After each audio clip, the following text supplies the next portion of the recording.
Chapter 43. Immortal Guiding the Way and Cutting the River? Kanglin River. That is the largest river in Bailiang.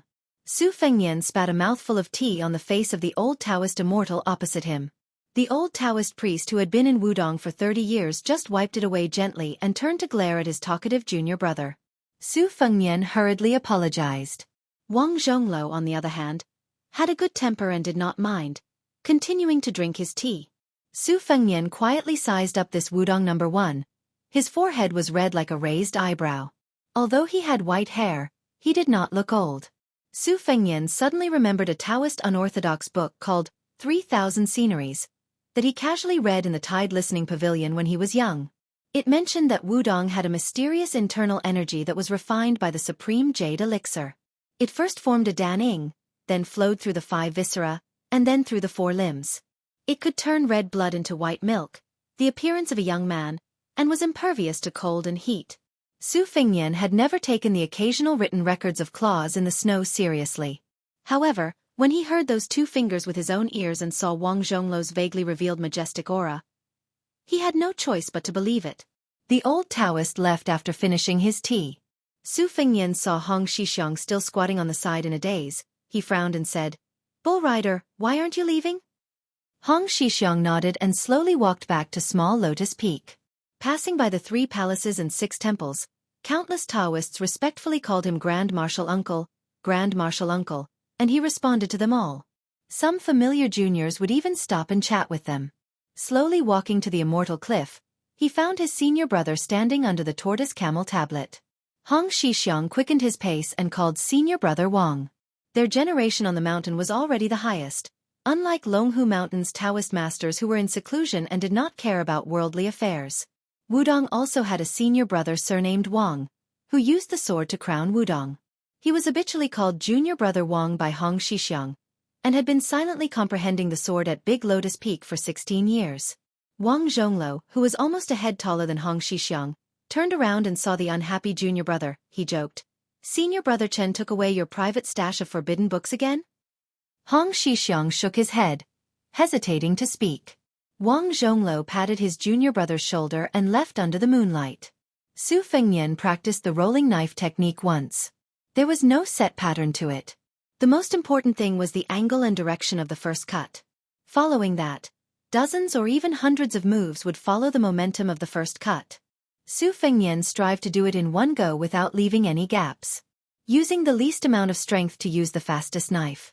This was not something that old man had taught him privately. It was a simple knife technique that Su Fengnian had figured out himself. It was very appropriate to call it a rolling knife.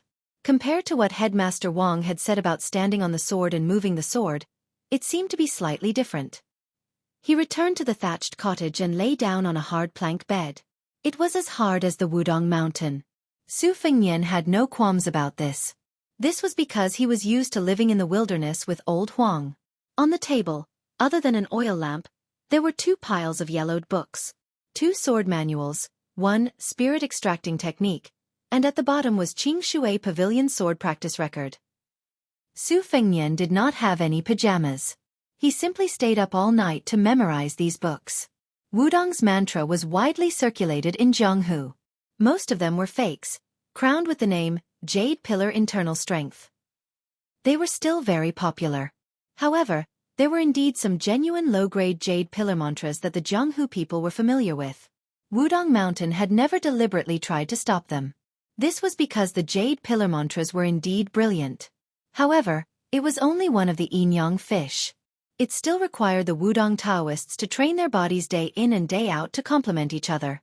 Su Fengnian was not interested in the sword manuals. He also did not feel that the spirit extracting technique was beneficial. He only loved the sword practice record so much that he could not put it down.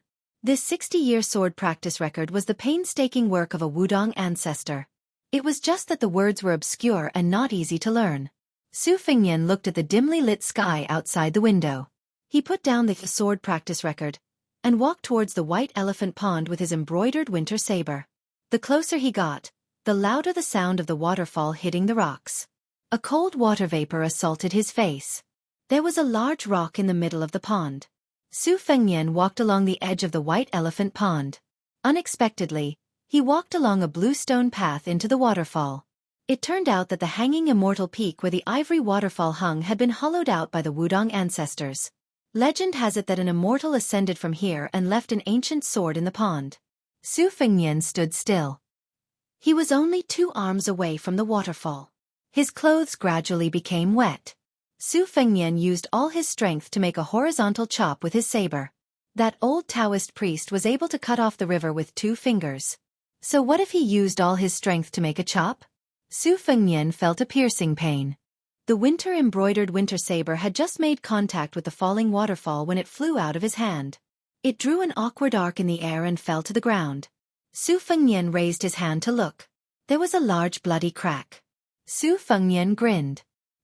He picked up the winter-embroidered saber that was destined to be buried in his hand for a long time.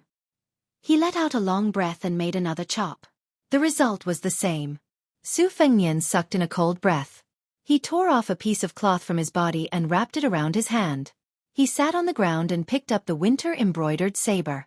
He no longer hoped to make a horizontal chop with his saber. He only hoped that it would not fall out of his hand. He switched to his left hand and made another chop. It was even worse. He fell out of the pond along with his saber. The young martial granduncle came into the cave at some point. He said in surprise, "You're exactly the same as senior apprentice brother Chen when he was young."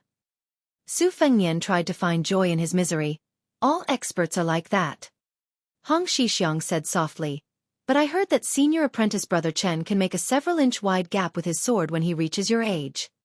Su Fengnian said in annoyance, "Help me pass a message to the royal palace. There's a white fox face in seclusion there. Tell him to pick 40 to 50 martial arts manuals first and have someone bring them up the mountain." Hong Shixiang asked curiously, "What's that for?" Su Fengnian lowered his head and used his mouth to tie the cloth around his left hand's wound. He ignored Hong Shixiang.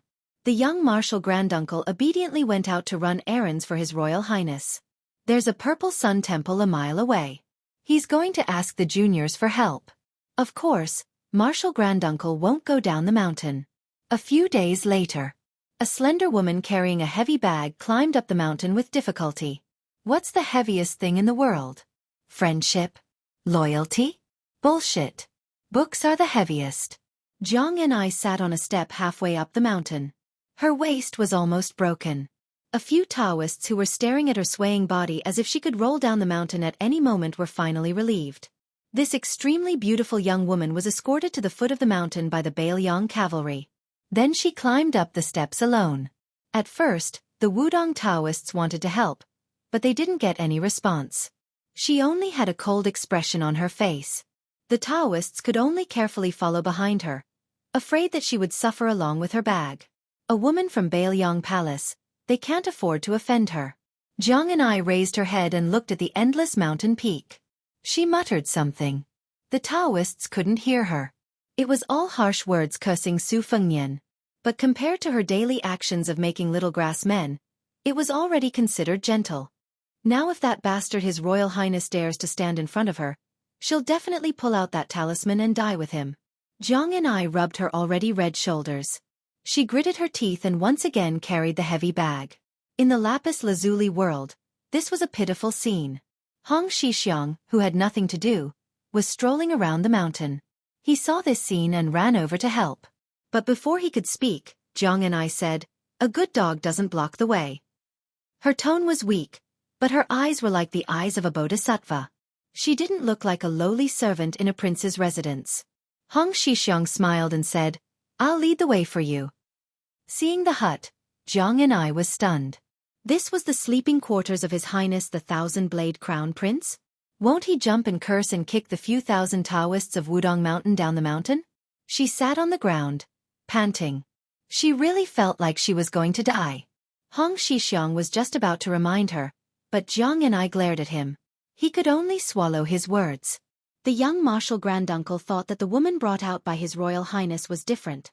Or was she really as straightforward as eldest apprentice brother said? Was it because the women at the foot of the mountain were all tigresses? Although his good intentions were treated as ill intent, Hong Shixiang still took the opportunity to lift the bag and move into the hut. This time Jiang and I didn't reprimand him. She really didn't have the energy to do so. Right now, she wanted nothing more than to sit down and fall asleep. As for the pain in her shoulders and back, it was already numb. She just didn't want to touch it. Jiang Ni's back was hit a few times by a hard object. The action wasn't big, but for the current Jiang Ni, it was no different from adding oil to a small fire. A thick layer of frost covered the little snow. Jiang Ni, who was in extreme pain, turned around with a sobbing tone. She raised her head and saw that repulsive, hateful, and murderous face. She didn't know where she found the strength, but she opened her mouth and bit down, biting His Royal Highness's leg. Su Fengnian used the scabbard to slap Jiang Ni's face, sending this captive princess flying. The strength was just right, not too light nor too heavy, not enough to hurt anyone. Su Fengnian frowned and scolded. "Are you a dog?" Jiang Ni, who was more embarrassed than she was in pain, couldn't move. She could only grab the dirt on the ground and throw it at Su Fengnian. Su Fengnian didn't get angry. He only used Xiaodong to slap the dirt back one by one. Jiang Ni instantly turned into a little mud man. "Su Fengnian, you won't have a good death. Come, come, come, little puppy Jiang Ni, bite me to death. You're not human." "Yeah, Jiang Ni, you look so fresh right now, so cute. If you have the ability, throw the god talisman at me too. Then I'll consider you ruthless. I'll stab you to death one day. Just now, I'm determined not to fight back. Why are you still sitting on the ground? Little puppy Jiang, you can't be so excessive that you want me to stick my neck to the god talisman and slit my own throat, right? This way of dying is too tyrannical." One sitting on the ground, one standing, one crying, one laughing. Who would have thought that these two young men and women of similar age were the eldest princesses of a captive kingdom, the eldest sons of the king of Bailiang?